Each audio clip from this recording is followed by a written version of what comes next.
Pasaríamos al segundo punto del orden del día, que es la revisión y análisis del tema de distribución de beneficios, a cargo de Iván Zúñiga del Consejo Mexicano. Tiene la palabra Iván.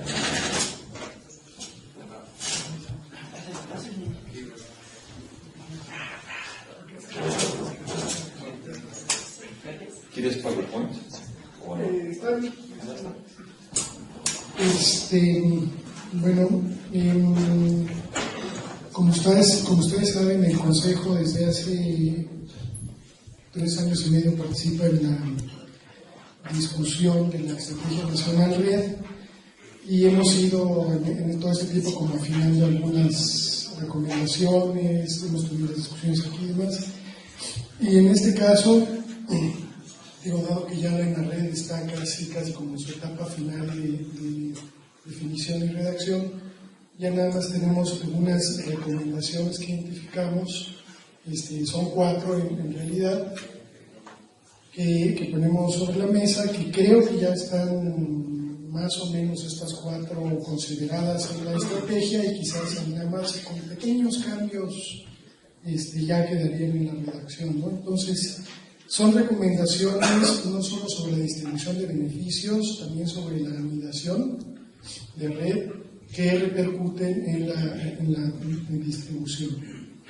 Entonces, la primera recomendación es la anidación a escala estatal, es decir, actualmente todo el marco legal y la misma en la red abre la oportunidad de hacer anidación a distintas escalas, ¿no? E incluso desde una escala nacional directamente bajar hasta la escala local o escala de proyectos. Lo que nosotros creemos es que es mejor una anidación a escala estatal que ayude, pues como ponemos ahí, a una mejor coordinación de lo que están hablando ahorita, de la estrategia nacional red con las estrategias estatales red, con las estrategias de cambio climático nacional y estatal, y que todo ese marco de alguna u otra forma sirva de mejor forma y se coordine para la planeación en términos de lo que son emisiones y la contribución desde este sector hacia la mitigación en los distintos estados del país.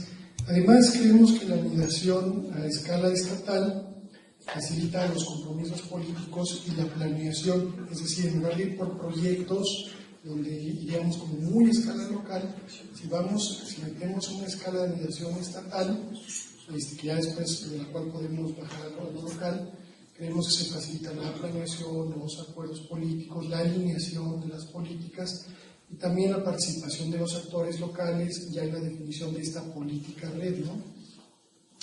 Además de que esto disminuye el riesgo de fugas porque entre estados, digamos, no hay huecos, ¿no? Si un estado hace un compromiso de mitigación, el otro hace, y todos tienen un compromiso de mitigación, digamos que no hay huecos territoriales entre los estados y de esa forma disminuiríamos el riesgo de fugas. Si nos vamos a una escala de anidación por proyectos, pues tenemos compromisos en esos territorios específicos, pero fuera de los territorios quedan otros territorios a donde se pueden ir las fugas. Entonces, una anidación a escala estatal con compromisos, planeación, acciones bien específicas disminuyen ese riesgo. Esa es la primera recomendación. La segunda recomendación, que está muy ligada con la anterior, es el tema de los balances de carbono, que creemos que la última versión de la red ya lo incorpora. Sigue estando ahí la separación entre el carbono capturado, los balances. Creemos que de alguna u otra forma el tema de los proyectos de captura tienen poca viabilidad por el tema del mercado. Entonces, creemos que de alguna u otra forma esta otra alternativa que ahorita identifica ya la red de los balances de carbono, que los incorpora ya como una medición de sumas y restas dentro de los territorios, pues nos va a ayudar a poder cumplir con esta mitigación a nivel nacional, ¿no? En fin, el tema de la recomendación del balance de carbono, quizás, insisto, habría que hacer ahí en términos de redacción en la red, pero ya está reconocido y da un mayor enfoque de política que de proyectos. Es decir, cuando hablamos de de una escala de anidación de lo nacional a lo local, es una escala, es una estrategia más de proyectos, un enfoque de ir a ciertos territorios específicos a generar proyectos y demás. En la anidación estatal y en los balances de carbono por estados, tenemos un enfoque de política que ayuda a todo lo que decía en el punto anterior, que ayuda también a disminuir los costos de transacción, porque tenemos ya en las unidades políticas involucradas tomando decisiones, haciendo compromisos con el Estado, con la Federación para el cumplimiento de la meta nacional, y creemos que también ayuda a la transparencia, porque no tenemos esta división de, bueno, tú capturaste, pero el balance por acá no sabemos qué está pasando, si es negativo. Es decir, todos parejos, nos vamos por balance, todos los que tienen que contribuir tenemos un compromiso, y sobre eso vamos haciendo acciones insisto, más transparentes, ¿no? La recomendación número 3 es la diferenciación del financiamiento público contra lo que es el financiamiento por cumplimiento de carbono. Esto ya es algunos resultados de lo que hemos venido haciendo durante 2 años y medio y de la consultoría que que nos está financiando actualmente MRED, y que ya muchos de ustedes han visto en los diferentes talleres y en reuniones en los EPCs allá en la península de Yucatán. Son resultados que creo que ya están más o menos pues aceptados por los que han estado participando en estas reuniones, y que, insisto, la recomendación sería sobre la distribución de beneficios, la diferenciación del financiamiento, lo que es público, que no tiene un compromiso en términos de mitigación de toneladas de carbono, contra lo que sí tiene un compromiso contra toneladas que viene por un cumplimiento, un resultado como compromiso sobre ciertas toneladas en un territorio. Esta diferenciación de recursos públicos y por cumplimiento creemos que nos ayuda a buscar mejores fórmulas de mezcla o de combinación de estos recursos a nivel local. Es decir, aquí si diferenciamos los recursos que tiene la CONAFOR en presupuesto fiscal, más lo que llega pues, por donativos, por algunos otros financiamientos como el noruego o la Agencia Francesa de Desarrollo, o algunos componentes incluso de los programas del Banco Mundial y del FCTF.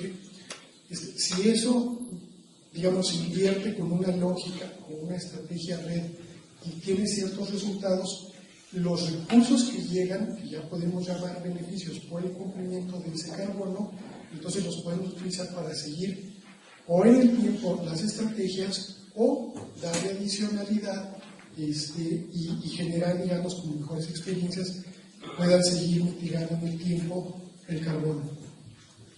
En este sentido, lo que es muy importante es que bajo esta perspectiva o esta recomendación, lo que es recursos públicos o recursos internacionales que llegan al gobierno federal para implementar red son decisión del gobierno federal, ¿no? Y a lo mejor coordinado con los gobiernos estatales.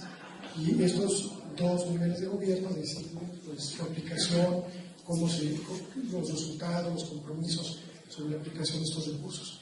Pero lo que son recursos por cumplimiento de carbono que están vinculados a un territorio, a una propiedad de ese territorio, que tienen un marco legal allí, en la Ley General de Desarrollo Forestal Sustentable y demás, estos recursos estarían decidiéndolos el gobierno federal, el gobierno estatal y los propietarios de forma coordinada a través de los mecanismos que se generen en la administración estatal.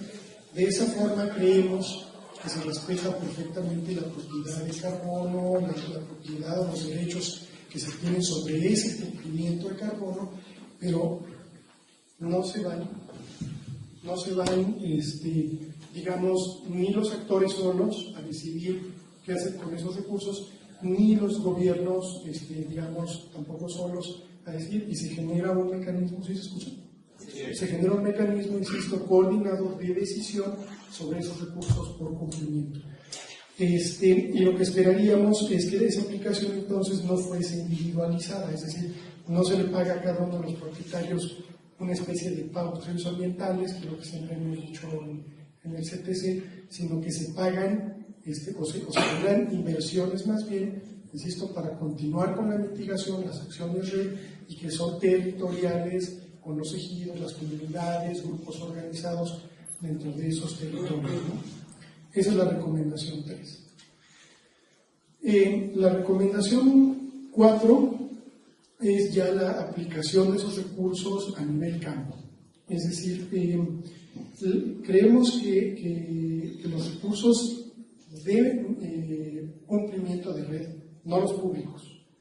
De nuevo, pues esta separación de recursos fiscales públicos que recibe el gobierno federal o estatal contra lo que es compromiso o cumplimiento de cargo. Lo que es federal, estatal, pues, puede tomarse cualquier decisión de inversión que se decida. Pero lo que es recursos por cumplimiento, por lo que llamamos beneficios, esos recursos deberían de ser con aplicación prioritaria en los territorios forestales. Eso significa que no necesariamente deben de irse, por un ejemplo, a avales de crédito o a temas agropecuarios, si no es una decisión consensuada en esos mecanismos de escala estatal entre propietarios y gobiernos, ¿no? E insisto, sobre todo que sea la prioridad de los territorios forestales. Entendemos que las diferentes regiones del país tienen diferentes circunstancias, las causas de la deforestación son distintas y las oportunidades de inversión de estos recursos por cumplimiento pues, también son diferenciadas. Entonces, la distribución de beneficios debe de reconocer estas diferencias y abrir la oportunidad para que en esos mecanismos se tomen esas decisiones de uso de los recursos por cumplimiento. Entonces, creemos que pueden utilizar principalmente para restauración, conservación, manejo forestal sostenible, pero que pueden estarse utilizando para otros usos como el desarrollo de sistemas agroforestales, otro tipo de inversiones que puedan decidir los propietarios locales, es decir, negocios de las comunidades, actividades productivas derivadas del bosque, del territorio forestal, pero sobre todo que es decisión o eso desintegra la decisión de los propietarios de los territorios forestales y sus recursos para poder utilizarlos y cumplir con los compromisos que establezcan en esos mecanismos de escala estatal. Este es un esquema conceptual, dale ahí hasta que aparezcan todas. Este es un esquema conceptual que hemos venido como utilizando en estas reuniones, donde claramente todo lo que es la izquierda es lo que he estado diciendo, que son recursos no vinculados a carbono, toda esa parte de recursos, que es la mayor parte, es decisión del gobierno federal y los gobiernos estatales en todo caso. Todo lo que son recursos por cumplimiento entrarían a estos mecanismos de escala estatal, donde de forma coordinada se toman decisiones para hacer acciones red con compromisos de mitigación.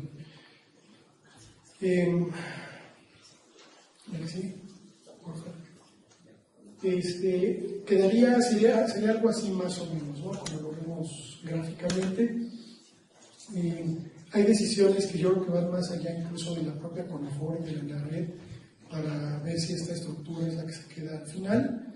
Digo, hay todavía una serie de negociaciones con el reglamento de la Ley General de Cambio Climático, con el Fondo de Cambio Climático y otras regulaciones y mecanismos que van a afectar ya la relación, la estructura del financiamiento y la distribución de beneficios.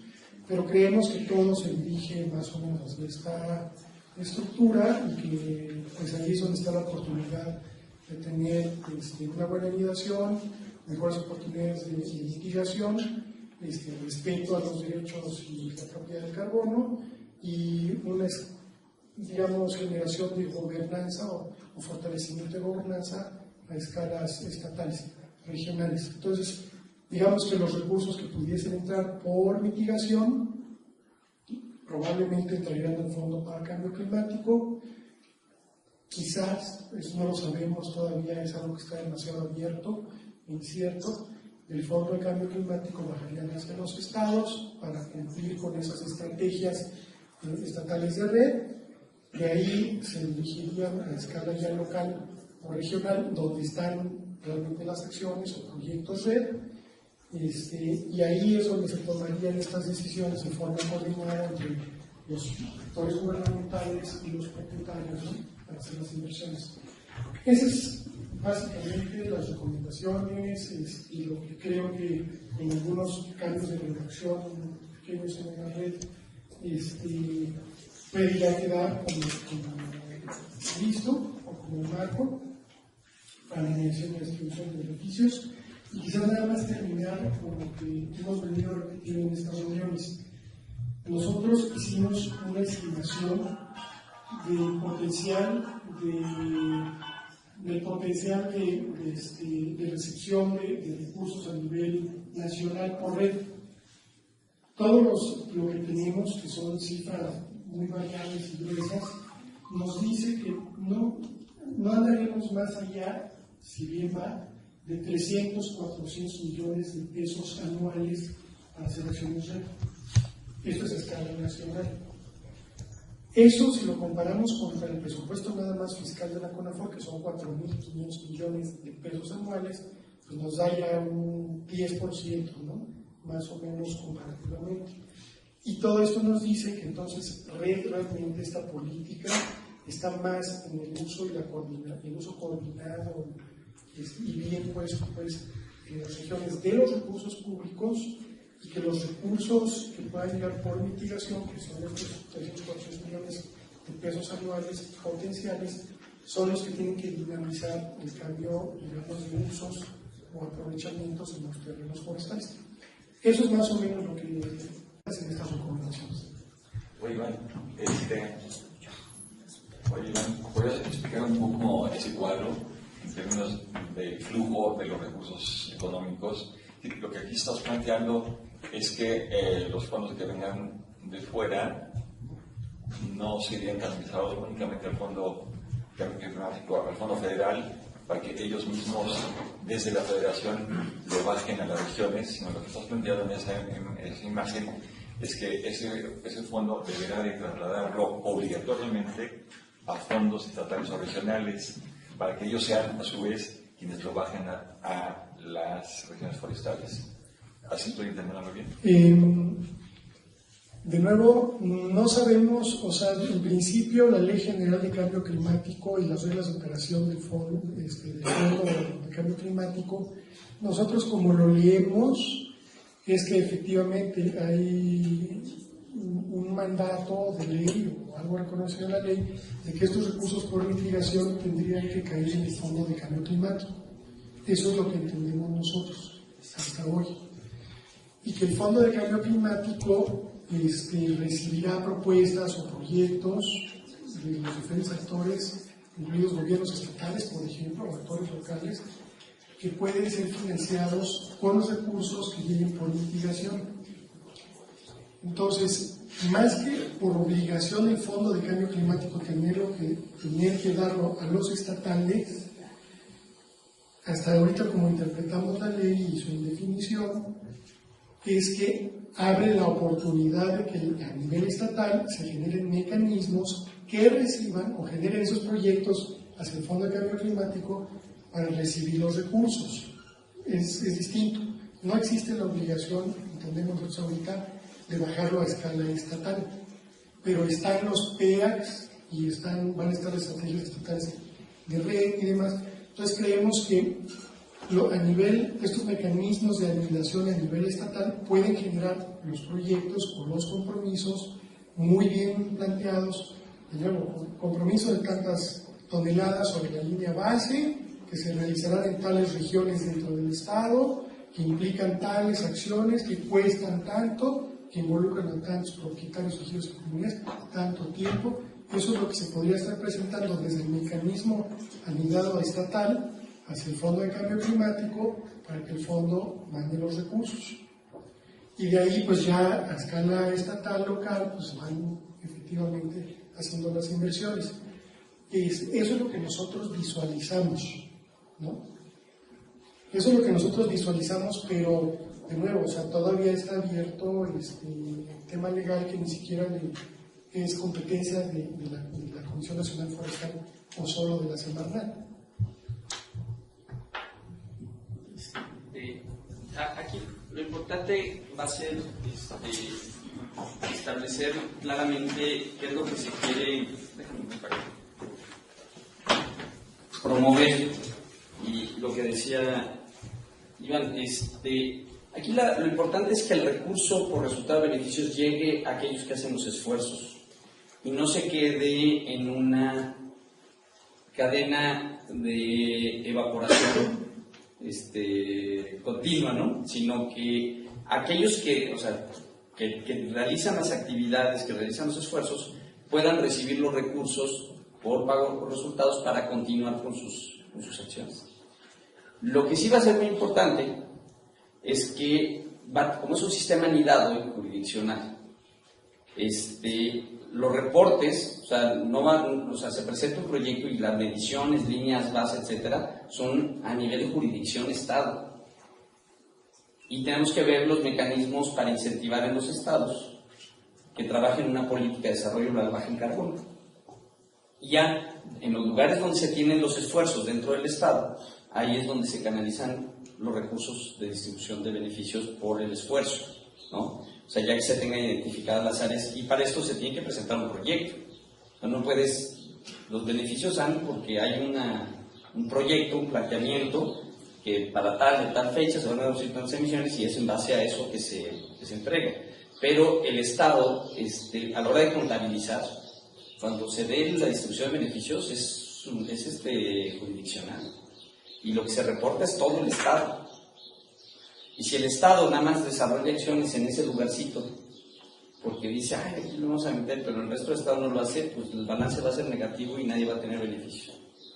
Entonces lo que tenemos que hacer es, focalizar adecuadamente en los lugares donde se van a hacer los primeros proyectos, donde se tiene muy buen resultado y volúmenes muy importantes, pero también cambios de políticas que nos permitan tener un impacto en la entidad federativa.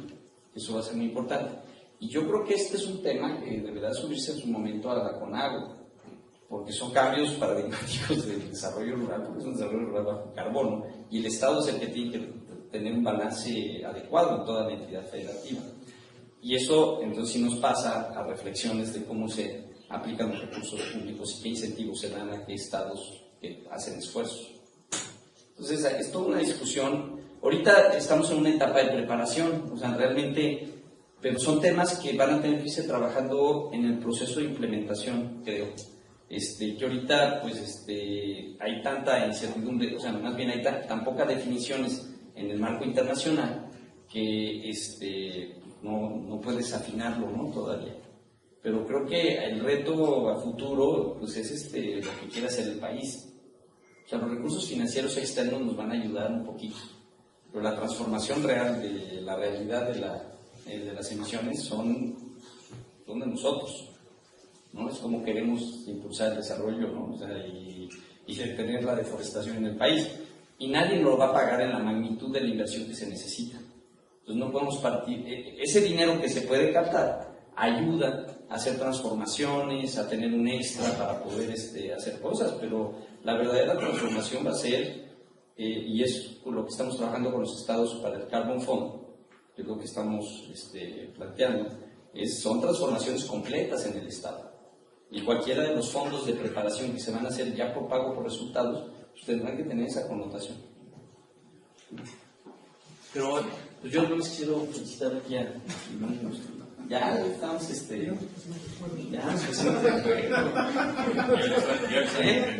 ya estamos entendiendo. No, muy bien, yo creo que hay que platicar algunas cositas, pero yo creo que... No sé si hay alguna otra pregunta para Iván, si está abierto todavía la oportunidad. Por favor, adelante. Luis Aznar. ¿De dónde es? De Unapoc. La pregunta que quizás sea lo que acaba de decir Sergio, ¿verdad? Por ejemplo, no veo a Zagarpa los proyectos de bajo carbono y que fuese realmente el esfuerzo para no diluir los pocos recursos que están haciendo. No veo de qué manera esté participando contundentemente Zagarpa o Sedatu, Cedesol con Stufalorena, qué sé yo. No lo veo y me cuesta trabajo terminarlo de entender, dado que ya lleva muchos años, y de aterrizarlo inclusive con los ejidos, con las empresas forestales. Me cuesta mucho trabajo poder entender el mecanismo a como están explicando. Me parece padrísimo, muy interesante, lo compro, lo apropio, pero ya cuando lo llevo con los actores, con los propietarios, es donde tengo ese conflicto todavía, ¿no? No sé si está fuera de orden, pero lo planteo. Precisamente para eso es la estrategia. O sea, estamos hablando como si ya estuviéramos implementando red y que tenemos los grandes. Nuestra red todavía no está en implementación, ¿no? Estamos en proceso de preparación. Y la preparación es la elaboración de la estrategia nacional, los niveles de referencia, y eso va a implicar con una estrategia publicada donde señala. O sea, ya la estrategia de cambio climático dice que tiene que ser una estrategia de red, nacional red, bajo una lógica de desarrollo rural sustentable. Y la estrategia tendrá que decir que esto, cómo se tiene que hacer, a través de la articulación de políticas, y eso va a tener que derivar en una serie de compromisos y acciones de las dependencias para darle para adelante. Ahorita lo que se hace, y donde se ha tenido muy buen resultado para esa articulación, es con la participación directa con los estados. Y como dijeron hace rato, los estados en sus GTs, ahí está el delegado de Zagarpa, el director, el secretario de Desarrollo Rural, o sea, ahí es donde en realidad el desarrollo se da en el territorio, ¿no? O sea, que haya acuerdos populares de las secretarías, ya está el PEC, o sea, la transversalidad de políticas ya está por ley.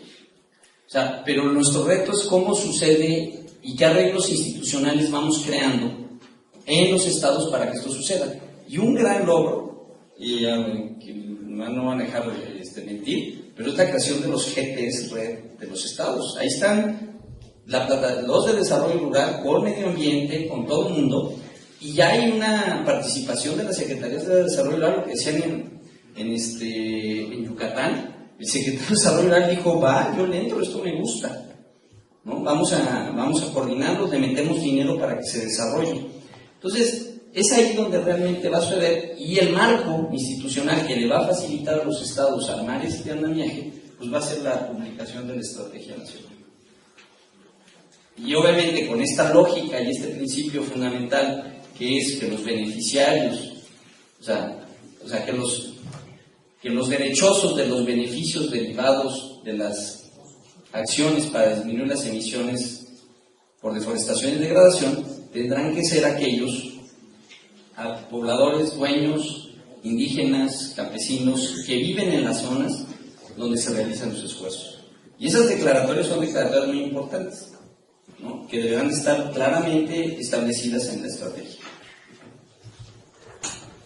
Por favor, Ana Rosa y otras del CTC. Acerca de los ejes estatales en la gráfica que tenía mostrado. En la gráfica, la que estaba.